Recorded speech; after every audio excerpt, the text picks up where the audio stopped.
Baik, bismillahirrahmanirrahim. Assalamualaikum warahmatullahi wabarakatuh. Selamat datang kembali di mata kuliah komunikasi kesehatan. Hari ini adalah topik ke-6 tentang komunikasi kelompok gitu ya. Jadi komunikasi kelompok itu terdiri atas beberapa orang yang membentuk kelompok. Nah, di dalam kelompok nanti akan ada proses komunikasi gitu ya. Itulah kenapa di awal slide saya ada lambang bahwa ada banyak orang yang memberikan tanda tanya gitu ya. Nah, nanti itu termasuk salah satu pokok bahasan kita bagaimana menyampaikan komunikasi efektif dalam kelompok yang bisa mengakomodir pendapat-pendapat yang berbeda dari setiap anggota kelompok gitu ya. Nah, untuk memahami materi kuliah pada hari ini, kita akan bagi menjadi beberapa sub pokok bahasan. Jadi yang pertama adalah definisi komunikasi kelompok, dinamika komunikasi kelompok, dan komunikasi efektif dalam kelompok. Kita masuk ke outline yang pertama dulu, yaitu kita memahami apa itu kelompok dan apa itu komunikasi kelompok terlebih dahulu. Jadi kelompok adalah kumpulan orang dengan jumlah minimal 3 orang dalam satu kelompok. Jadi untuk membentuk kelompok itu jumlahnya minimal 3 orang. Karena kalau 2 orang itu masuknya ke komunikasi interpersonal. Jadi antara 2 orang yang saling berkomunikasi gitu ya. Nah, sehingga yang disebut kelompok itu minimal jumlahnya adalah 3 orang. Jumlah kelompok dapat bervariasi sesuai tujuan kelompok. Maksudnya jumlah anggota kelompok dapat bervariasi sesuai tujuan kelompok. Kalau tujuannya sederhana, bisa anggota kelompok yang menyusun itu jumlahnya sedikit gitu ya, paling 3-5 orang seperti itu. Nah, untuk mencapai tujuan yang lebih besar biasanya diperlukan jumlah anggota kelompok yang lebih banyak. Nah, dengan semakin besar kelompok, maka lebih banyak gagasan yang muncul gitu ya, karena kepalanya lebih banyak, idenya lebih banyak, sehingga membutuhkan usaha lebih besar untuk menjadikan komunikasi dalam kelompok menjadi efektif. Nah, ini yang nanti akan kita bahas gitu ya. Jadi, bagaimana mengakomodir pendapat-pendapat yang mungkin saja berbeda, untuk bisa mencapai tujuan kelompok gitu ya. Nah, terkadang pada kondisi tertentu pembatasan jumlah anggota kelompok itu meningkatkan efektivitas dan efisiensi gitu ya. Jadi kadang dengan jumlah kelompok yang lebih besar itu justru pengambilan keputusan itu tidak bisa maksimal gitu ya pada kasus tertentu, sehingga terkadang ada pembatasan jumlah anggota kelompok. Itulah kenapa misalnya dalam organisasi itu ada yang pengurus umum, ada anggota, pengurus, dan pengurus inti gitu ya. Jadi kalau pengurus yang inti, yang utama misalnya kayak sekretaris, ketua, wakil ketua, nah itu biasanya punya peran sentral dalam pengambilan keputusan yang memang memang butuh cepat gitu. Jadi tidak selalu harus menyampaikan ke seluruh anggota kelompok lalu baru diambil keputusan gitu pada kondisi-kondisi tertentu. Nah, ini adalah tentang karakteristik kelompok. Jadi masing-masing kelompok itu memiliki karakteristik yang berbeda dan memiliki tujuan yang bervariasi pula.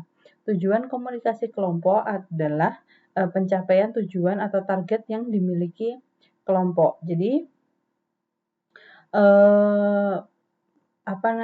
tujuan sebuah kelompok itu biasanya memberikan warna gitu ya. Jadi karakteristik kelompok ini seperti apa sih gitu. Nah, misalnya kelompok belajar mahasiswa gizi gitu. Nah, karakteristiknya biasanya hampir sama, yaitu mahasiswa gizi UAD gitu yang punya minat di bidang gizi misalnya. Nah, tujuannya adalah untuk mengerjakan tugas, atau misalnya ada kelompok penelitian, yaitu tujuannya menyelesaikan penelitian dan menerbitkan publikasi. Nah, dalam kelompok ini diperlukan komunikasi sehingga tujuannya, targetnya itu dapat tercapai dengan baik gitu ya. Jadi komunikasi antar anggota kelompok untuk memaksimalkan potensi kelompok sehingga hasilnya luarannya itu lebih maksimal atau lebih baik.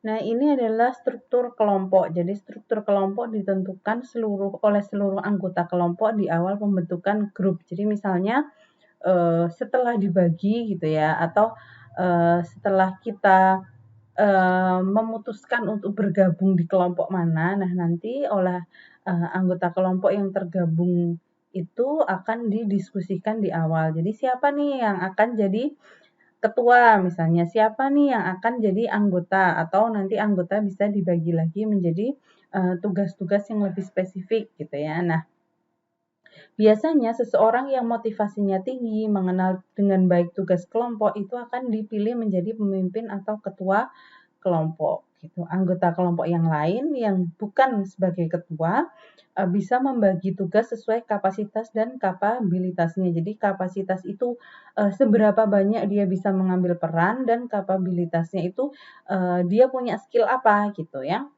Bisa digunakan untuk mengambil peran dalam kelompok gitu. Nah, misalnya Ainun itu punya kemampuan administrasi yang baik, dia rajin banget tuh kalau nyatet gitu. Dia juga hobinya tuh mengingatkan teman-teman yang lain tentang jadwal kuliah misalnya. Nah, dia jadikan sekretaris kelas misalnya.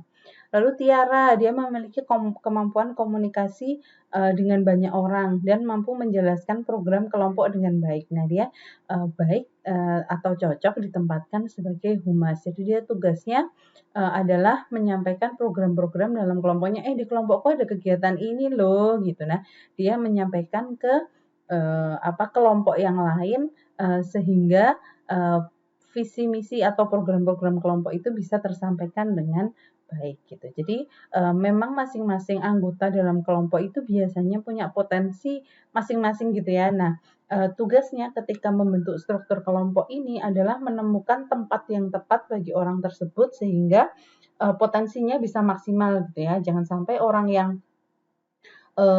lebih senang ngomong, lebih senang menjelaskan sesuatu, lebih senang ketemu sama orang lain ditempatkan di balik layar misalnya sebagai sekretaris gitu. Nah, dia tidak akan maksimal gitu. Tapi orang yang suka bekerja di balik layar misalnya dia lebih suka surat menyurat, dia lebih suka membuat jadwal dan dia tidak terlalu suka ketemu dengan banyak orang.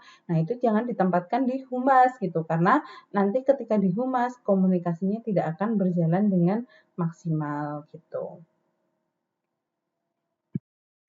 Baik, jadi kita lanjutkan ya. Jadi ini adalah jenis struktur kelompok kecil. Jadi dalam kelompok kecil itu ada beberapa struktur yang biasa terjadi gitu. Misalnya ada satu yang ini membentuk lingkaran gitu ya, atau tipe yang desentralisasi. Jadi setiap orang dalam kelompok bekerja dengan orang terdekatnya untuk mengambil keputusan. Tugas dibagi dan dikerjakan sesuai bagiannya. Nah, kelemahannya adalah jika salah satu terlambat, tujuan kelompok terlambat dicapai. Jadi desentralisasi itu tugasnya itu dibagi gitu ya, dibagi rata. Lalu setelah itu masing-masing orang itu bisa bekerja dengan orang yang paling dia anggap dia anggap paling mudah diraih gitu, paling mudah diajak berkomunikasi gitu. Nah, misalnya nih ada 5 orang nih di kelompok mata kuliah komunikasi misalnya. Nah, ini misalnya ada si Winston, Kelly, Bill, Stephanie, sama Eric. Nah, si Eric itu merasa dia lebih mudah bekerja dengan Winston dan Stephanie. Nah, si Winston itu merasa dia lebih mudah bekerja dengan Eric dan Collie ya, sehingga eh, ketika tugas itu dibagi rata, jika salah satu dari orang di dalam kelompok ini itu tidak mengerjakan tugasnya dengan baik, akhirnya tujuan kelompok terlambat dicapai. Jadi akhirnya saling menunggu gitu. Oh, yang si Erik belum selesai kok kayak gitu. Stefani nunggu si Erik gitu.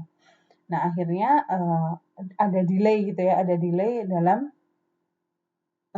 mencapai target kelompok. Nah, ada juga yang bentuknya itu sentralisasi. Jadi ada satu orang yang ditunjuk menjadi pemimpin untuk mengorganisir seluruh tugas kelompok gitu. Jadi orang itu akan terlibat di setiap tugas yang dikerjakan teman-teman yang lain. Jadi misalnya kita udah bagi tugas nih, kamu ngerjain bab 1, bab 2, bab 3, bab 4 gitu ya. Nah, di sistem sentralisasi ini akan ada satu orang yang dia akan mengontrol setiap pengerjaan di babnya gitu. Jadi misalnya si Tara ini lihat, oh si Pam ngerjain bab 1 sudah sampai mana, seperti itu. Nah, dia akan bekerja dengan cara selalu si Tara ini terlibat di setiap kegiatan gitu. Dan pengambilan keputusan ini sangat bergantung pada si Tara. Misalnya si Pam ini punya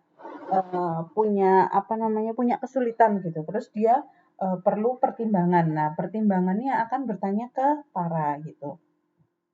Pada sistem sentralisasi ini, komunikasi antar anggota itu akan terbatas gitu. Jadi komunikasi antara Pam, Philip, Tarulos sama Shadow itu tidak terlalu intens. Jadi dia akan lebih intens berkomunikasi dengan Tara sebagai tokoh sentralnya gitu.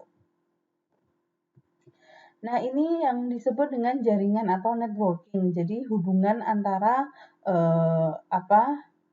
antar kelompok dan juga antar anggota dalam kelompok gitu ya. Nah, ini ada kelompok besar. Jadi misalnya pada kelompok yang besar, misalnya pada sebuah organisasi itu biasanya ada struktur ya. Nah, strukturnya itu misalnya kelompok besar itu ada ketuanya sendiri, ada sekretarisnya sendiri. Lah nanti dia akan dibagi lagi menjadi anggota-anggota kelompok-kelompok yang lebih kecil, misalnya divisi-divisi misalnya. Nah, di sini saya berikan contoh kelompok yang kecil itu saya ambil kelas gitu ya. Jadi kelasnya itu kelas A, kelas B, kelas C gitu. Nah, networking itu adalah hubungan antara masing-masing kelas dengan prodi atau bisa antar kelas gitu ya. Jadi itu adalah yang disebut dengan jaringan komunikasi gitu. Jadi kelas A bisa berkomunikasi dengan kelas B, kelas A juga bisa berkomunikasi dengan pihak prodi gitu. Nah, itu adalah hubungan timbal balik yang disebut jaringan gitu. Nah, jaringan itu bisa dibagi menjadi dua jenis, yaitu hubungan yang sifatnya formal. Jadi kalau formal itu dia terbatas pada struktur yang jelas secara tugas dan fungsi. Jadi misalnya kayak oh dia bendahara gitu, oh dia ketua gitu. Nah, hubungannya itu adalah hubungan yang formal, jadi hubungan antara satu fungsi dengan fungsi yang lain gitu, atau satu jabatan dengan jabatan yang lain, atau misalnya prodi dengan mahasiswa gitu, kelompok mahasiswa dengan kelompok prodi. Nah, itu hubungannya akan formal karena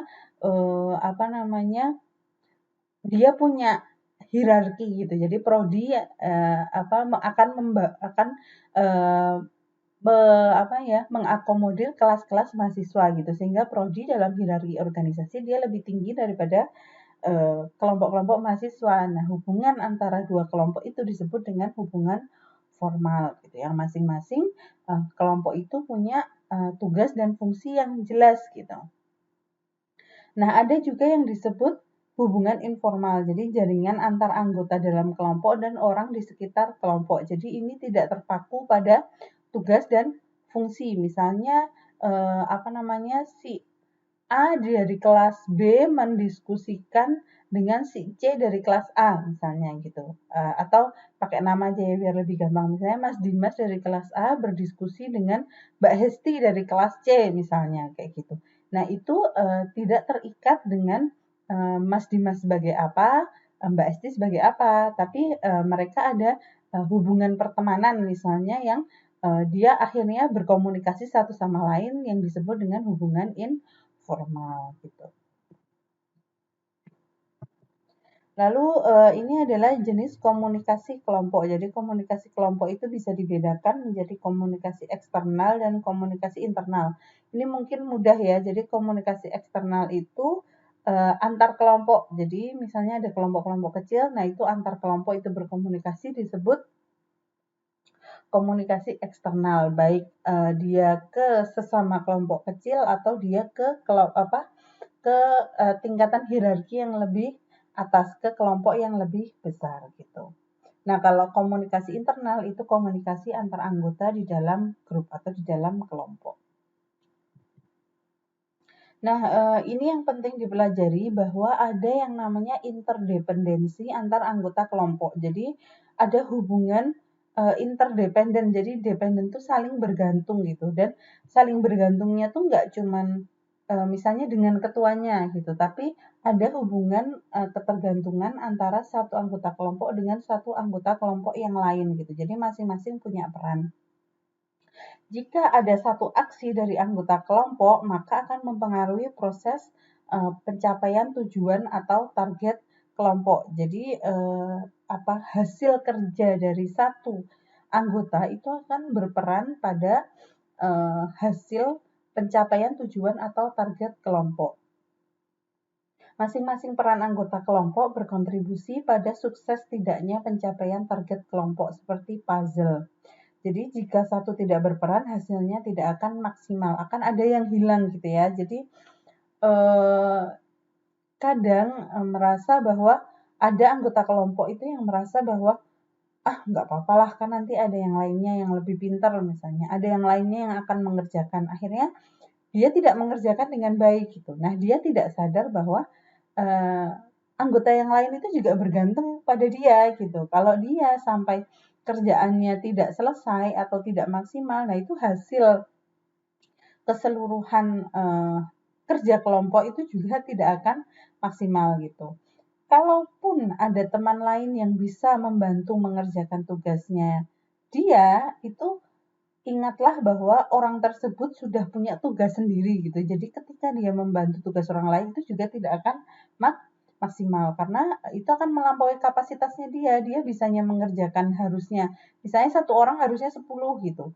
Tapi karena ada satu anggota kelompok yang tidak mengerjakan, akhirnya beban orang lain yang dalam kelompok itu kan meningkat gitu. Nah, itu akan menyebabkan hasilnya juga tidak akan maksimal. Nah, ini masalah yang sering muncul pada interdependensi antar anggota kelompok. Nah, ini mungkin teman-teman selama bekerja kelompok itu sudah banyak mengalami ya gitu, dan mungkin sangat dekat dengan kita gitu. Jadi misalnya ada anggota kelompok yang tidak aktif terlibat dalam kerja kelompok, dia nggak punya tanggung jawab. Jadi dia merasa bahwa nggak usah ngerjain aja nggak apa-apa kan, kayak gitu. Jadi dia tidak aktif dan tidak merasa punya tanggung jawab untuk mengerjakan gitu.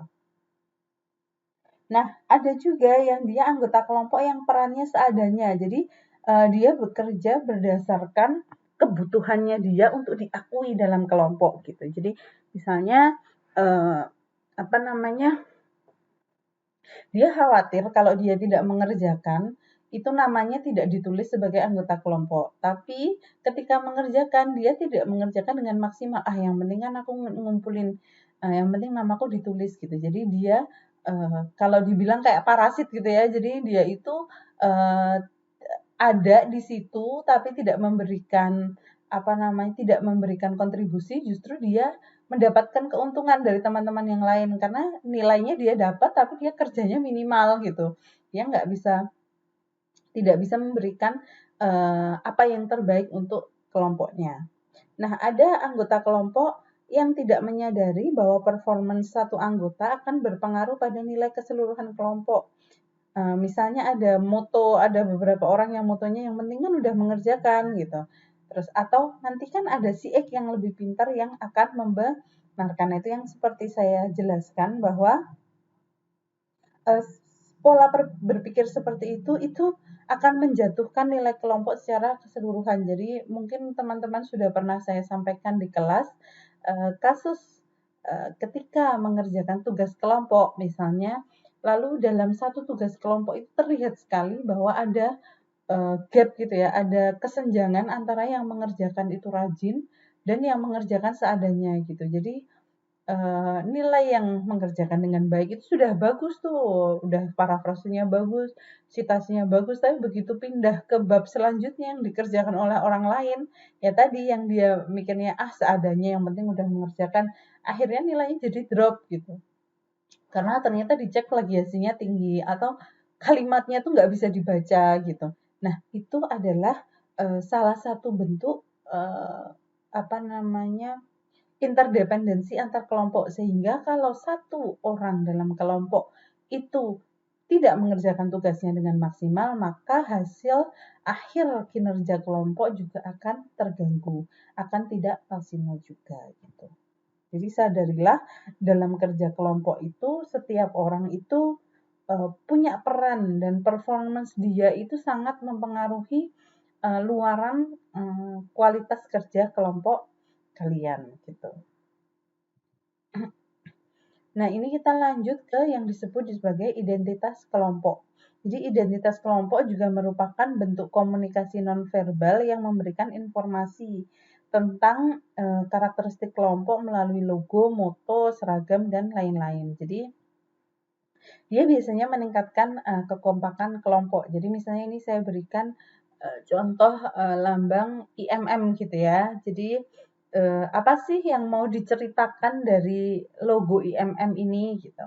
Nah, ini bisa dibaca misalnya dia ada matahari di bawah itu sebagai eh, lambang dia bagian dari Muhammadiyah misalnya seperti itu. Nah, biasanya dengan adanya identitas kelompok ini membuat kita merasa memiliki kelompok itu gitu. Jadi misalnya kayak jas alma mater misalnya, itu adalah simbol identitas mahasiswa UAD. Nah, ketika kita pakai jas alma mater orange misalnya, itu kita sudah merasa bahwa ini loh aku bagian dari UAD gitu. Ada merasa bahwa dia itu bagian dari sebuah kelompok gitu.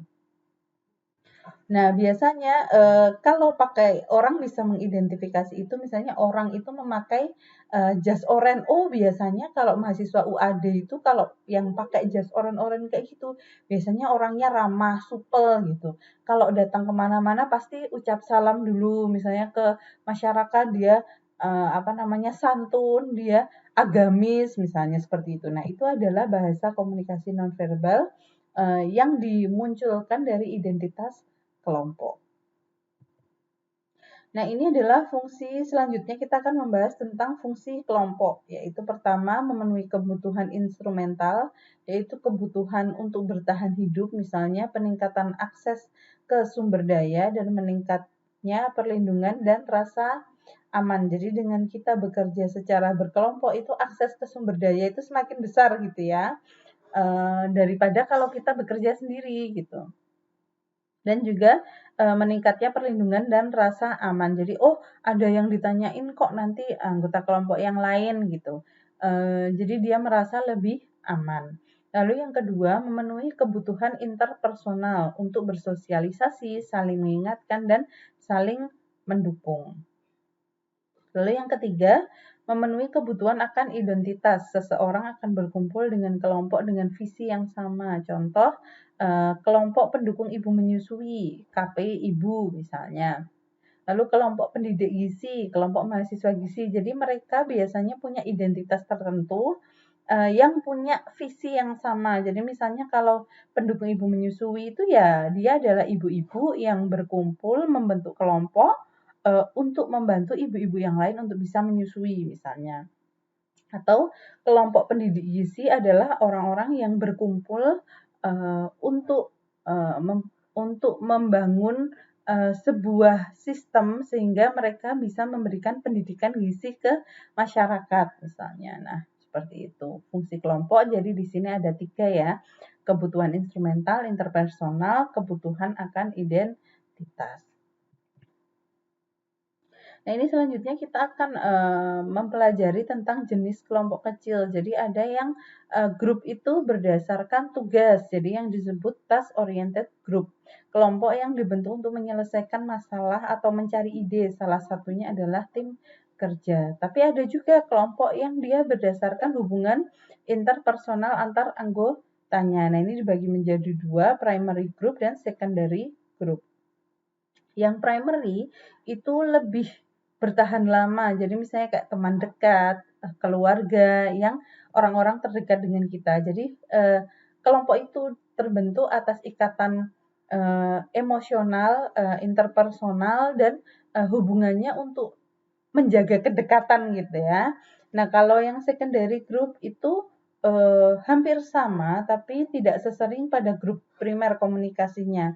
Ikatan emosionalnya lebih sedikit. Misalnya kayak ikatan alumni misalnya gitu yang mana mungkin terdiri dari beberapa kelas yang kita mungkin dengan anggotanya itu tidak terlalu kenal dekat gitu. Jadi ya ada ikatan emosional tapi tidak ada tidak ada ikatan yang sangat dekat gitu. Berbeda dengan primary group yang memang orang-orang terdekat dengan kita sehingga ikatan emosionalnya sangat dekat.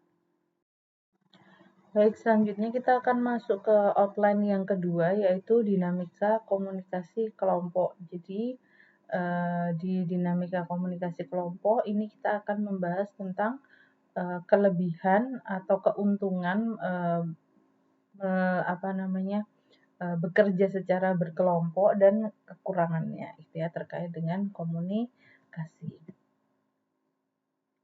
Nah, ini yang pertama dinamika kelompok kelebihan atau keuntungannya. Jadi pengambilan keputusan dilakukan secara bersama-sama. Jadi ada proses komunikasi di dalam kelompok untuk mengumpulkan ide atau brainstorming. Nah, ketika menyampaikan ide itu ada proses feedback antar anggota kelompok. Jadi masing-masing anggota kelompok akan menyampaikan pendapatnya, misalnya, oh saya merasa ide itu tidak sesuai karena dalam kondisi online seperti ini, pendekatan seperti itu akan sulit dilakukan misalnya, itu contohnya feedback-nya. Nah, keputusan kelompok pertanggungjawabannya ditanggung secara berkelompok. Jadi karena itu adalah hasil brainstorming kelompok, lalu akhirnya merumuskan keputusan secara berkelompok. Nah, tanggung jawab terhadap hasil keputusan itu juga ditanggung secara berkelompok. Jadi bukan hanya ketuanya saja atau salah satu pihak dalam kelompok. Jadi misalnya kayak ketika kelompok sudah memutuskan, oh iya ini hasil kerja kita dikumpulkan gitu. Nah, ternyata setelah penilaian itu ada satu kerja anggota kelompok yang ternyata dapat nilai jelek gitu. Nah, terus itu tanggung jawabnya tidak bisa diberikan hanya pada yang mengerjakan saja. Misalnya, Bu, itu karena dia yang mengerjakan dan dia mengerjakannya jelek, akhirnya nilai kelompok kami jelek. Nah, berarti harusnya dia saja yang mendapatkan nilai jelek, nggak bisa gitu ya. Jadi karena keputusan dalam kelompok itu sifatnya sudah diputuskan bersama-sama, berarti segala bentuk tanggung jawab itu juga ditanggung bersama-sama. Nah, yang kedua, sumber daya dapat digunakan secara bersama-sama atau berbagi dengan anggota kelompok lain. Jadi, ketika kita bekerja secara individu kan, ya cari apa-apa sendiri, nyari ke sana kemari sendiri. Nah, dengan adanya kelompok itu kita bisa berbagi gitu ya, berbagi sumber pustaka. Misalnya ada teman lain yang nemu, aku nemu ini gitu, disampaikan di kelompok atau bisa berbagi sumber dana atau sumber daya lain. Jadi misalnya ada anggota kelompok yang aku punyanya uang nih, jadi bisa bantu melalui dana gitu. Ada yang membantunya melalui tenaga seperti itu. Nah, jadi itu bisa beban kelompoknya bisa dibagi. Jadi di sana ada proses saling melengkapi dan berbagi gitu ya. Lalu yang ketiga adalah adanya sinergi yang menguatkan potensi kelompok. Jadi masing-masing anggota kelompok itu kan punya potensi di mana ketika kita bekerja secara berkelompok dan komunikasi berjalan dengan baik itu akan performa kelompoknya akan meningkat gitu. Dan dengan seperti itu lebih mudah untuk mencapai tujuan. Nah, ini yang penting juga yang nomor 4 yaitu paparan terhadap keberagaman, yaitu memahami bahwa setiap anggota kelompok adalah individu yang unik gitu. Jadi tidak bisa kita sama ratakan gitu. Misalnya ada si A, dia adalah orang Jogja. Orang Jogja itu cenderung kalau menyampaikan informasi itu nggak to the point gitu. Misalnya ketika dia menyampaikan ketidaksetujuannya, itu dia tidak akan bilang, "Oh, aku nggak setuju kayak gitu," gitu. Tapi dia akan bilang, "Teman-teman, kalau menurutku aku punya ide tuh gimana kalau kayak gini aja," misalnya kayak gitu. Jadi, cara menyampaikan, eee, setuju atau tidak setujunya itu tidak to the point gitu ya. Tapi ada juga misalnya ada satu anggota kelompok yang dia berasal dari Jakarta misalnya yang biasa dengan pola komunikasi yang direct jadi langsung gitu. Oh nggak bisa kayak gitu. Kalau kayak gitu akhirnya jadinya nanti kayak gini kayak gini kayak gini gitu. Nah akhirnya kita dalam kelompok itu harus menyesuaikan gitu. Oh aku tahu sih si A itu cara komunikasinya seperti ini. Sebenarnya maksudnya dia seperti ini gitu. Ada orang yang, dia pemalu banget misalnya. Nah, itu harus diajak terus, iya punya pendapat apa?" Misalnya kayak gitu. Yang harus didorong-dorong supaya dia mau ngomong misalnya kayak gitu. Nah, itu kita harus menyesuaikan dengan, masing-masing tipe, anggota kelompok yang bisa jadi berbeda gitu ya, unik satu dengan yang lain itu berbeda dan unik gitu. Dengan keberagaman, kita belajar menyesuaikan diri dengan anggota kelompok yang lain, sehingga kualitas interpersonal kita meningkat. Jadi, kita terbiasa untuk bisa memahami bahwa orang lain itu tidak selalu sama dengan kita. Nah, ini salah satu keuntungan ketika kita aktif berorganisasi gitu ya. Jadi, ketika kita aktif berorganisasi, terbiasa berkomunikasi secara organisasi, itu kita akan bisa menerima bahwa ya nggak selamanya orang itu akan setuju dengan pendapat kita.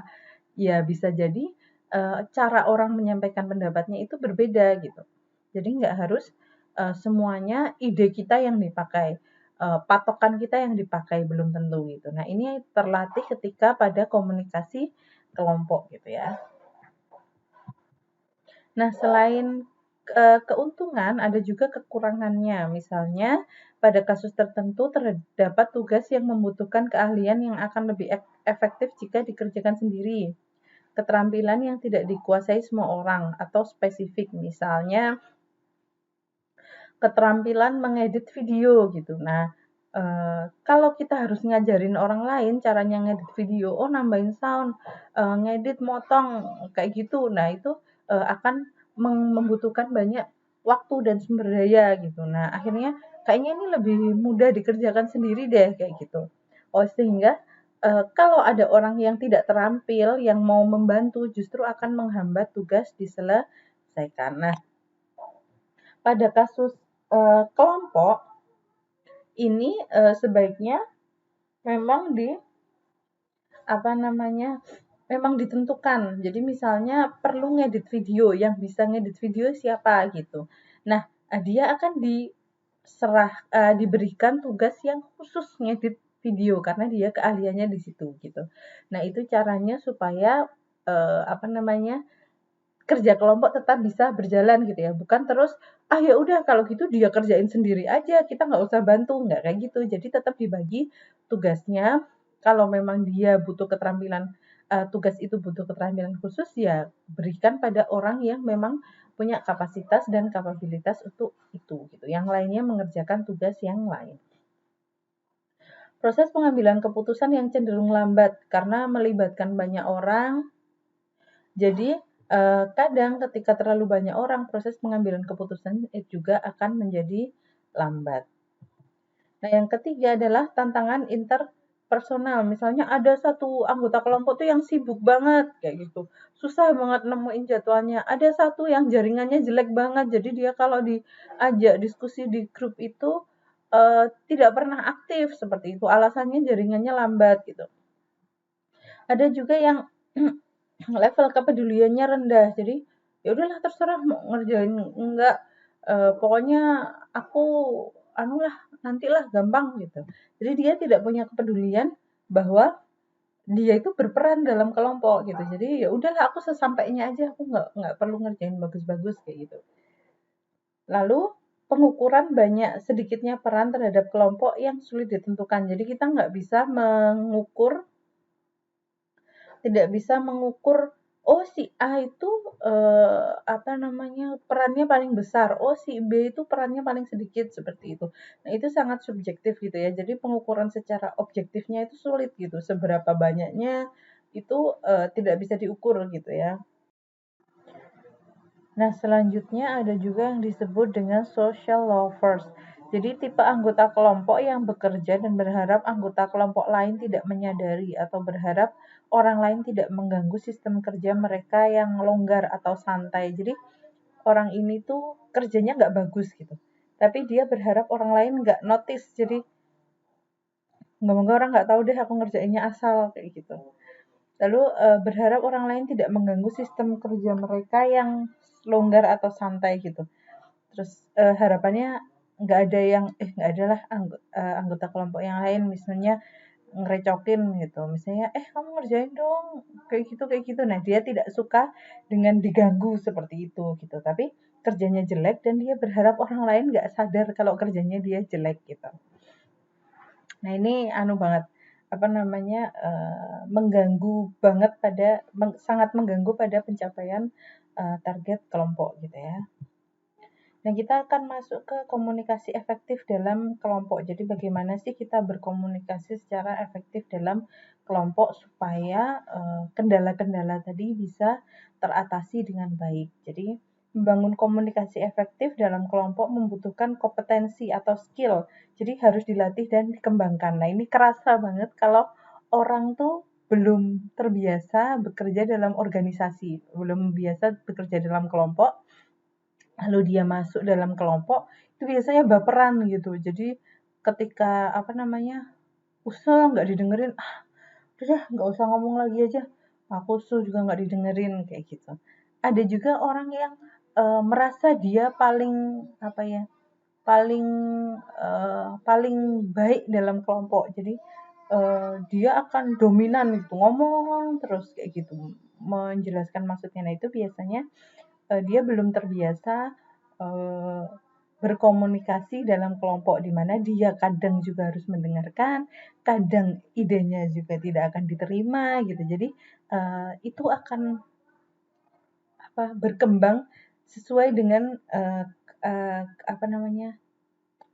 pengalamannya dia dalam komunikasi kelompok gitu ya.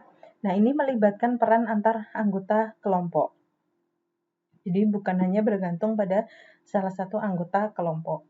Komunikasi yang baik dalam kelompok akan meningkatkan performa kelompok, lebih efektif dan efisien dalam mencapai target atau tujuan kelompok. Jadi kalau komunikasinya itu udah baik, misalnya ada friksi, ada ketidakcocokan, lalu habis itu ya udah ketika sudah sepakat ya udah kayak gitu aja, ya udah berarti semuanya akan berjalan dengan arah itu gitu, semuanya bisa menerima dengan baik dan terkomunikasikan dengan baik, sehingga dengan seperti itu akan lebih efektif dan efisien dalam mencapai target gitu ya. Jadi nggak dalam kelompok tuh ada yang mutong gitu, ada yang nggak mau, udahlah, aku ngomong nggak didengerin, aku juga nggak mau kerja. Nah itu adalah sikap-sikap yang menghambat gitu ya. Jadi kalau bisa kalau memang tidak diterima ya udah kita jalanin aja sesuai apa keputusan kelompok gitu ya. Jadi kalau bisa kita tetap mensupport semaksimal mungkin semampu kita, walaupun itu tidak sesuai apa yang kita usulkan, tidak sesuai dengan keinginan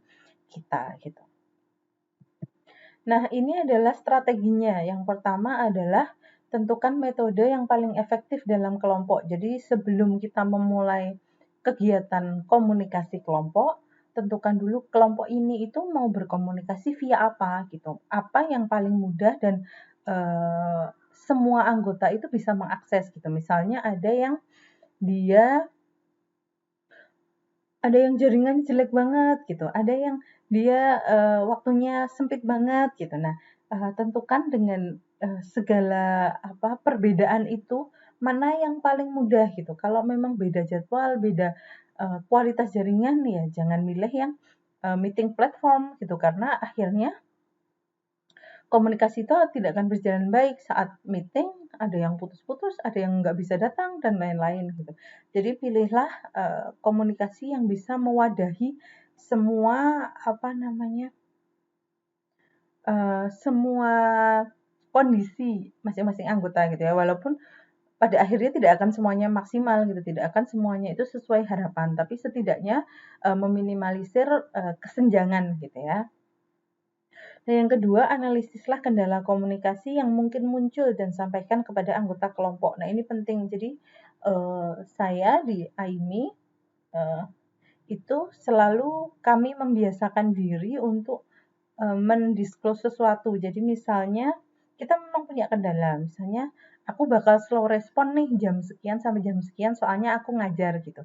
Jadi kita paham bahwa oh teman yang lain tuh juga punya kesibukan, nggak cuma ngurusin kelompok ini aja gitu. Nah, tapi untuk membuat orang mengerti, kita juga harus berusaha menyampaikan. Jadi sampaikan bahwa saya nggak bisa balas pesan jam sekian sampai jam sekian karena saya ada kegiatan lain yang nggak bisa ditinggalkan, misalnya kayak gitu. Atau di tempatku itu sinyalnya lancar itu pagi sampai jam 11 misalnya. Di atas itu sinyalnya udah ngadet tuh. Saya biasanya kalau di atas itu pasti putus-putus misalnya. Oh ya udah kalau gitu kita coba meetingnya pagi gitu supaya semuanya bisa hadir dan sinyalnya lancar misalnya. Sesuaikan pola komunikasi yang dapat dipahami semua anggota kelompok agar informasi merata gitu. Nah, ini juga penting. Jadi misalnya ada sebagian anggota yang orang Jogja gitu dan dia biasa bahasa Jawa. Ada yang dari Jawa Timur misalnya. Nah, ketika komunikasi dalam kelompok itu kadang kita nggak sadar ya, kita ngomong pakai bahasa Jawa misalnya gitu yang mungkin anggota kelompok lain yang dari Sumatera atau dari Kalimantan itu nggak paham ini ngomong apa gitu. Nah, apa namanya, kalau memang dalam kelompok itu beragam, maka gunakan bahasa yang semuanya bisa memahami gitu. Jadi misalnya dengan bahasa Indonesia gitu. Jadi kalau misalnya ada yang kelupaan pakai bahasa Jawa gitu, tanyakan pakai bahasa Indonesia dong, aku nggak paham maksudnya apa gitu. Jadi saling mengingatkan juga dan pilihlah pola komunikasi yang semua anggota tuh bisa memahami. Nah, yang keempat, gunakan bahasa verbal yang efektif atau gunakan bahasa tulis yang jelas yang didukung bahasa non-verbal. Jadi misalnya bahasa verbal yang efektif itu dia menyampaikannya itu jelas gitu ya. Atau bisa juga ditulis gitu. Jadi kalau dia tidak pintar menyampaikan secara verbal, tidak bisa menjelaskan dengan baik, gunakan bahasa tulis. Jadi misalnya notulensi anggota kelompok gitu. Nah, pembagian tugas. Nah, daripada menyampaikan satu-satu, misalnya si A tugasnya ini tulislah gitu. Jadi hasil diskusi ditulis. Nah, itu semuanya dibagi, semuanya bisa dibaca gitu. Nah, kalau saat komunikasinya verbal bisa didukung bahasa non verbal, misalnya dengan ekspresi, dengan perhatian, seperti itu. Lalu fasilitasi komunikasi dua arah. Pastikan ketika diskusi itu ada feedback gitu. Jadi nggak cuman satu orang ngomong, yang lainnya diem krik krik krik gitu. Jadi kalau tidak ada feedback tanyakan pendapatmu gimana gitu. Oh yaudah aku ngikut aja.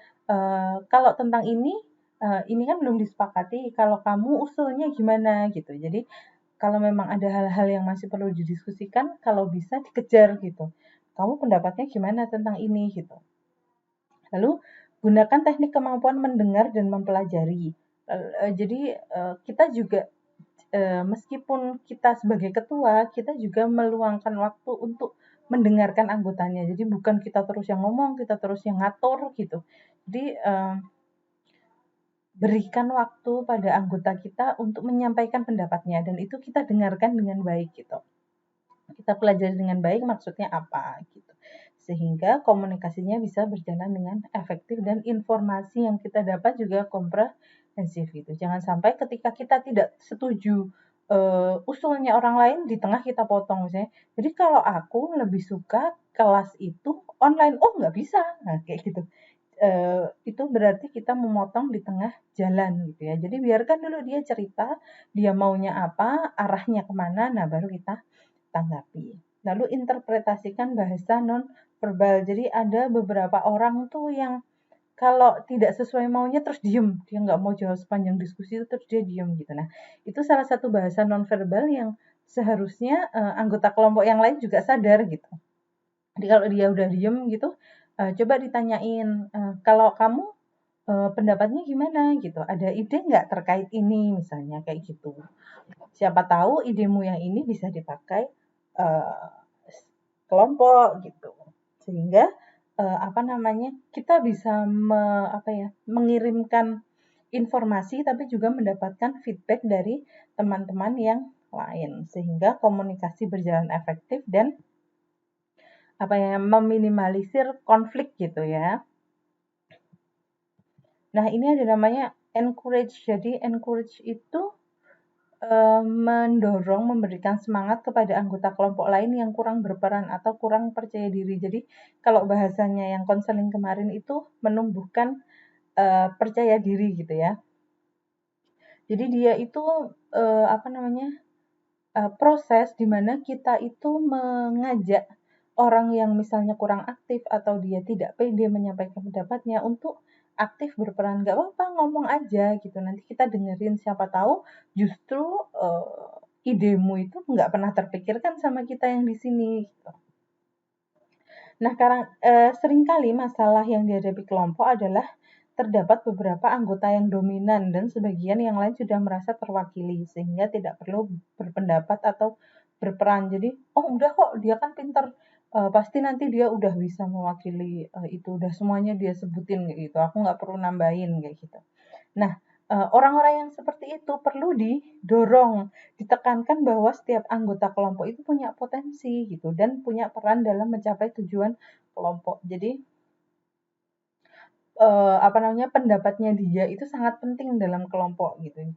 Karena pada kenyataannya itu tidak ada pemikiran tuh yang 100% sama gitu. Jadi walaupun alurnya sama itu pasti akan ada perbedaannya gitu. Nah, siapa tahu perbedaannya itu justru memberikan masukan yang meningkatkan atau menguatkan potensi kelompok gitu. Jadi kalau ada yang tidak aktif jangan buru-buru menjustifikasi, jadi jangan buru-buru dijudge bahwa oh dia emang nggak mau kerja gitu, bisa jadi dia orangnya pemalu banget, bisa jadi dia orangnya tuh takut kalau salah kayak gitu. Nah, berarti anggota kelompok yang lain itu juga punya peran dalam mengajak anggota kelompok yang seperti itu supaya bisa lebih aktif berdiskusi gitu. Nah, alhamdulillahirobbilalamin, ini adalah akhir dari materi saya hari ini. Semoga bisa diterima dengan baik dan saya tutup. Assalamualaikum warahmatullahi wabarakatuh.